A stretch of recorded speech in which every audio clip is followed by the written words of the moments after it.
Stephen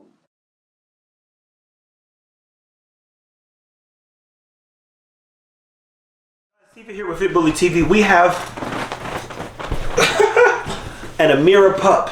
Now this dog was as pretty as he is because of Amira.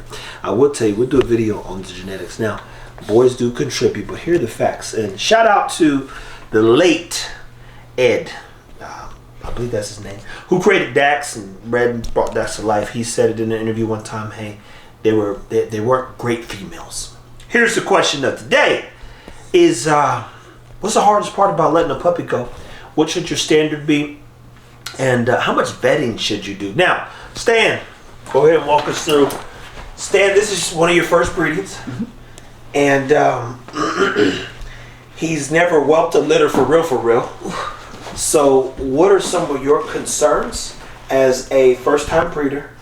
And I know you said, hey, you know, I'm spending a lot of time with him, so I like him. But that's the point. Yeah. The point is for you to breed because you actually like your dogs, and you want to get better dogs. And when people have that same experience, so it's easy to get attached to things. Well, not for me, but the average person is going to get attached. And he, you know, you've got what, 3 dogs? Just 2. Oh, one's gone already. Okay, so he's got 2 dogs left, and I mean, look at that dog. It's gorgeous. That's gorgeous, George. So, what as a first-time breeder, or one of your first breedings, what are some things that you're troubled with? That somebody's gonna do right by the dog.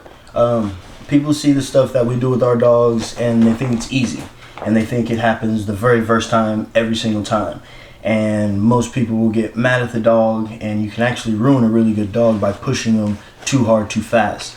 A lot of people have seen these dogs do everything since the birth, but it's not because they just did it. I was there motivating them, and it was just enough of I helped them out just enough, but I pushed them even more. And my biggest thing is somebody's going to try to do too much too fast with the dog. And what's too much too fast? Try to expect them to be finished. Try to expect them to be perfect. They're going to mess up. They're going to pee in the kennel. They're going to chew on cords. They're not going to listen. You're going to go through times where you put all this time and effort with the dog, and you're going to say, here, and the dog's going to look at you and be like, I want to go over here. And before a dog's about 8 months old, if you overcorrect them, you ruin the confidence and you ruin the relationship with the dog. Especially a dog like this is going to take just a little bit of time to mentally mature, physically mature, to do all the things that we want them to do. So they were just trying to do too much. So so then how would you, and mind you, I had nothing to do with the breeding side or even where the pups go. I don't know none of the people. How would you then vet people, or what's your approach to making sure the dog gets to a happy, healthy home? Well, you know, you ask people who've done it time and time again. So we will have conversations about that, knowing what to ask. My buddy Henrik does it with the German Shepherds, just different things that they look for. Ideally, I would want somebody to have at least a backyard for the dog so they're not cooped up in an apartment all day, because these are not really like apartment dogs. Not to say that they can't, but you make sure you have to get them out on a walk, a regiment, give them like a nice routine, because they are vocal. I mean, they want to be with you. So if you leave them in a kennel, they will make some noise, and you got to kind of wait them out. Somebody who's relatively active. I don't want somebody who's not going to ever go out and do anything with their dog to get them, because again, these dogs will be destructive. There's been times that I haven't done something with Rocco, and then he's like, you know what? I'm going to make you pay attention to me. And it's just their nature. That's just how they are. So that's one thing that I would look for. They don't necessarily have to go through training, but I would want them to be able to communicate with their dog. And I don't want somebody who's, if they have kids, I don't want somebody with bad kids to get the dog, because that's just a reflection of how the dog's going to be treated. So just all a couple of things. All that people goes into potentially trying to get a dog out of your house. And sometimes it forces people to be like, that dog ain't leaving my house. Especially if you don't talk to the right people. Now, I'll be clear in saying that price doesn't justify value either, because there are some bossy dogs. And I'm using them as a point of reference because those dogs between $7,000 and $35,000 that ended up in some places they probably shouldn't have been. And many other dogs, to say the least, where people sold the dogs for a lucrative amount of money, and we're talking 10,000 plus successive, and the dogs just was like, they were like, you know what, F this, I'm done with this. Here's the thing. We go through a process of, for one, establishing value through our work. So when people get our dogs, they're like, I gotta live up to that. I gotta at least try. And I tell them all, my highest value is care. Care is equivalent to love. And if it's real love, meaning you have a love for what we do, it's going to be some respect. And so when you get on our waiting list, whomever is buying a dog, you and I begin to have a conversation. They go, man, I'm super excited. Now, we're not going to overpopulate the world either. So if you do get a chance to get our dog, because of our waiting list and just the people who've come out of the woodworks to want to participate in either breeding or just having a good dog, you go, I just want to have as much fun that, as you have. And that might not look like what we do. It might not be hill work. It might not be jumping in rivers when it's pouring rain. It might not be, going to the playground. It might not be getting muddy, eventually finding some snow and all this other stuff I want to do. That might not be your journey with the dog. But because of our journey, you go, wow, I want to experience some of that in some form of fashion. And I want a dog to be fearless. And I even was saying too, like, hey, look, imagine he chewing on my hoodie. I'll pop the dog on the head. For what? You just put the hoodie up or let him enjoy himself, depending on how old the shirt is. And that doesn't mean he's going to learn how to chew things up. He's a pup growing. He going to chew. That's what he's going to do. That's what they do. Eagle still keeps a bear in his mouth. And I got a phone call the other day. Someone's in Washington. Like, hey, he's chewing the bear up. Should I remove it? I said, yeah. What are you doing? He don't do it if you in here. If you're not in here, put it like this. If I'm in here, he want to chew the bear for whatever reason. If I'm not in here, he in here for 5 hours. The bears are fine. Soon as I come back, he's chewing on the bears. Because he's like, yo, what's up? What we doing? Man, you better sit down. You better sit down.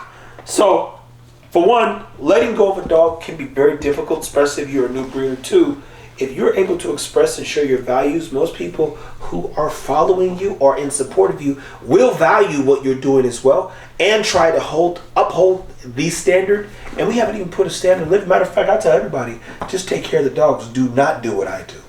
I literally, every last dog, do not do what I do. Yep. Because whether you do or don't, I have to do this. This is my life is based in activity, and I tell you, it's more active than it's been in a couple years. And that's all in a week's time. Everything changed because no matter what happens, it's who I am. Even as much as I try to run from it, I can't get away from it. And the dogs, they do bring the best out in me. So, value, rooted in care. You guys seeing what we do, we put it all out there. We try to teach and educate. We try to help as best we can. And then we're going to have a simple conversation. And that conversation is going to tell me where your head's at. If you think you're going to get one of our dogs and get a bunch of money, the conversation's over.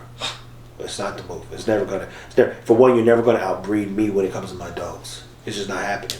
Which is why if you ever go to, I'm using Bossy as a point of reference, as a website, you'll see the first two or four picks sometimes on a breeding that they did, she keeping them. So if she keeping the best dogs out of the breeding, you're never going to outbreed her when you're getting hand-me-downs per se. You're still paying $25 for them, but you can't outbreed someone who keeps her best dogs. You're never going to outbreed me, period, when it comes to my dogs and what we're trying to do, because I'm trying to create an AMT anyway. So we're not even talking about the same dog. And that's another thing. People try to make the dogs that they get into our dogs. Oh, man. And you don't have our dogs. We picked our dogs for certain reasons. Like, this dog literally does everything. He swims, he goes on the A-frame, he does bite work, he does all of that stuff. But the reason why I picked Hero over him is Hero does it easier. He does it more. And it's just going to take him a little bit of time to develop into that. And like Trevor said, you're not going to out-train me. So you don't want your dogs to be trying to do the stuff that I even have him doing right now, because I'm noticing every small thing that he's doing, and I'm noticing how to avoid him making those mistakes. And I'm stopping while I'm ahead. And it's not hours and hours and hours and hours and hours. I get him out 5 minutes a day. We spend a little bit of time, bond, and everything else is just all fun. Even when he poops in the kennel, it's like, come on, bro, really? This is what we're doing? And I'm not making a big deal about it because he doesn't learn yet. He hasn't got on a really good routine about eating his food. All of that stuff is going to come with time. and we want to make sure people take their time. So I don't want somebody who's like, oh, I want to get them in bite work at 10 weeks old. Like, no, come on, bro. Calm down, calm down, calm down. So those are my concerns. Yeah. So less concerns. A lot of times at the end of the day, it is a product, and so it's a living product. So I understand his connectivity to it. Oh, he about to throw up. He is about to throw up. It's okay, my man. We'll clean it up, but he's definitely about to chuck up the deuce with the. Put him on his blue car. Oh, perfect timing. He got it right in the trash. There we go, baby. Let's go, baby. Let's go, baby. And you see, I didn't rush after him and try to like scare him. I just calmly walked over there and did the Heimlich maneuver. Free now. He free now. Hey, you feel better? You feel better? And this is exactly what we're talking about, folks. I seen it. Uh-oh, it's coming, baby. Dogs, they take a little time unless it's like something really in there they want to get out. And anywho, people, slow and steady wins the race. One of our highest values is care. That care is parlayed in everything that we do. People who have our pups, believe me, I get wellness updates, and I repeat, guys, when you get a dog from me, you get your papers, we won't ever have to speak again. But there are people, again, who are just excited, like, yo, can I call? Got a few more questions. And even someone the other day reached out who has one of our dogs who's cryptorchid. She said, hey, what would I need to do to breed and pass along this beauty? I said, I would never, I'll let you hear the message. I said, I would never breed that dog. He's cryptorchid. That's just why we sold him Pet Home. And unfortunately, a lot of people wouldn't be, oh, it's another phone. It wouldn't be that honest with the person, but that's my exact response. The dog's cryptorchid. I would never breed that dog. I would recommend it. You don't want to double down on genetics because I don't know. Thanks, brother. Because I don't know what the dog, like where it came from, even though normally it says you need 2 genetics for that to take place. You go, we got to figure something out here. Oh, there we go. Hey, we're just talking, how difficult would it be? He would never be bred, only because he shows signs of cryptorchid. We can't. You don't ever want to double up on that gene or pass the one testicle thing on. But you know, some people disagree with that, but you can look into cryptorchid and what that does. Long-term effects. That's definitely why people would sell it for pet homes versus ever being bred, so you don't create more problems. In the American Bully, it has more than enough problems, so I wouldn't recommend it personally ever. That's it. I'm not gonna sell her on maybe. No, it's not gonna happen. We gotta move on. She says, I will take your advice when the time comes. I'll get him neutered. That's it. Why? And mind you, I can't tell him what to do. What I can say is that you might want to find a better dog. But I was up front. I gave her the health record. She saw everything. She knows what she's up against. She knows that there's an increased risk of cancer. But Chris Morris taught us now how to deal with cryptorchidism even as early as 8 weeks. So I know how to solve that problem. We'll talk about that at another time. At anywho, align a dog with your values. Make sure what you're doing is of value. Put that value out in the universe. And part of it is just seeing what happens. I got to be honest. I'm surprised. Shout out to JC out there in Oregon who's got a Zara daughter. He wants to breed. He said, I was nervous even about asking you. He said, because I've heard and listened in detail where you stand on things. But he said, I wasn't even going to bring it up again. I said, you're fine, man. Look, you got the paper. He says, no.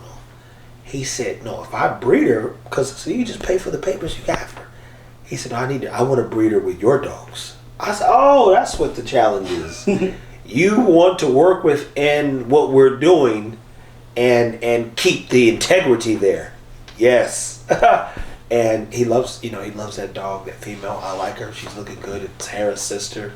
And she was definitely more like Zara. They both are the Zara, but that one is like Zara. And look, she looks just like her, literally. Just like her. And she's coming right along. They've taken heed to everything that we do. He's even built his own custom A-frame. Didn't tell him to do that. He said, I'm trying to keep up. You go. He didn't have to do that, man. He didn't have to do that. But value, again, when it's parlayed effortlessly, and trust me, we put a lot of effort into this. It's just a beautiful thing. So people, take care of your dogs. Don't overthink it. You do have some puppies. You got to let them go. You do. And you got to move forward, because each dog that you keep is a step towards bettering your program, and each dog you sell is a dog that could better someone's home. That's simple. Yeah. Take care of your dog.